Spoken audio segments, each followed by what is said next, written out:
Have you ever wanted chickens, but they seemed like too much effort, or you didn't want them to stink, or whatever stupid excuse you have? Well, I have the solution for you. It's called the deep bedding method. Let's check it out. Alright, look at those happy hens. So this is the deep, pecking my toes. Unbelievable. This is the deep bedding method. Here's how it works. Alright, like I mentioned, smell. My chicken coop does not smell. Smells fresh. So, eat fresh, Subway. No, smells fresh. Deep bedding. Alright, so the way this works is you create a deep bedding of a high carbon material. And I use leaves because that is what is available. You could use wood chips or wood shavings, but pretty much some kind of wood product. You could even use shredded paper technically, I guess. I don't have that available to me at all, but leaves. Everybody's putting out bags of leaves right now, and I have plenty of them. So this is a high carbon material. It falls off of a tree. You guys aren't getting out today, maybe later, but not right now. And so this high carbon material gets mixed in with chicken poop. Those little poo-poo butts. There's one in here that's got a poo-poo butt. It's something wrong with them, but that's beside the point. These chickens poop in here. Do you see any poop in here?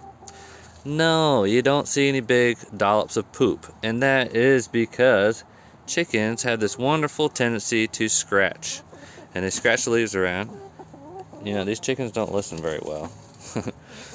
But these chickens have a great tendency to scratch, and they end up mixing their own poop into the leaves. So poop is high in nitrogen, leaves are high in carbon. You mix the two and you create an environment that is perfect for microbial life. And that microbial life goes to town on the carbon and the nitrogen once it gets mixed and creates a nice environment. And it breaks those down. Decomposition, composting happens very, very quickly at this point. And so I'm constantly having to add in more leaves because this is breaking down and it's creating a very dense, very rich compost material. So this is a lot of material here. I think it's about 4 cubic yards once it's full, and about twice a year I'm gonna get in here with a shovel. These chickens just do not listen. Unbelievable. About twice a year I'm gonna get in here with a shovel and shovel it all out. And I'm going to shovel it into a wheelbarrow and then put it into my garden. And that's all thanks to these guys. So twice a year I get to get a valuable resource, and a lot of it. That's a good deal. That's incentive for me to actually do some work. But it's really only like twice a year. I can do some shoveling twice a year. I'm able to do that. In fact, I wish I could do it more, but I'm not sure if they're going to produce that much. We'll see. I got them in the winter where things are breaking down slowly, and we're coming into summer. It's getting pretty hot, and so we'll see how fast this breaks down this summer. I may be able to shovel it out 2 or 3, 4 or 5 times, but that is yet to be tested. And it's not going to be the same for everyone because people have different environments. This chicken house is in the shade, so it's going to stay cooler than one that would be in the sun, even if it's just across the street. What are you doing? Staying on the cedar log. Alright, so that addresses the value of the system is you get a bunch of compost. The smell.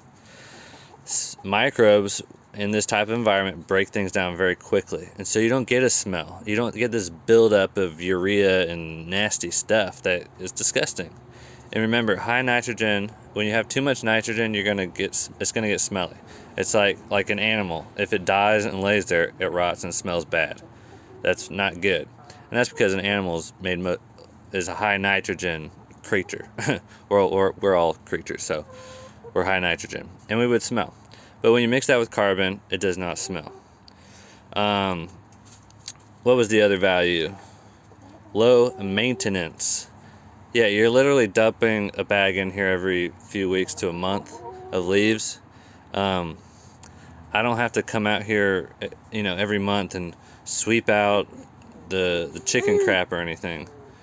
And so, on a day-to-day basis, I'm literally just spending about 2 minutes maybe giving some feed, which I could definitely do less of that as well. If I fill up the whole thing, then I give them feed once a week. Spend 5 minutes giving them feed. So in conclusion, I think this is the best system for a backyard if you don't have much space.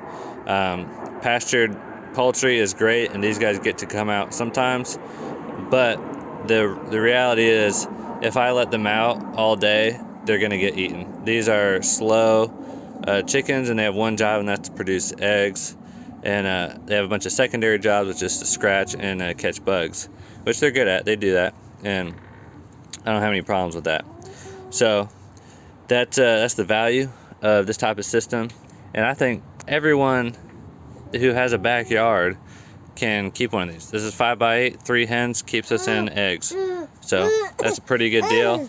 Little duder's fussing, so we better head out. But this is a great way to keep your chickens. And in my opinion, it's the best.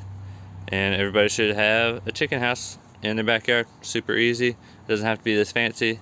It could be way more simple. It could be a chicken tractor that you don't move and you just throw leaves in. Oh, I gotta go. Bye.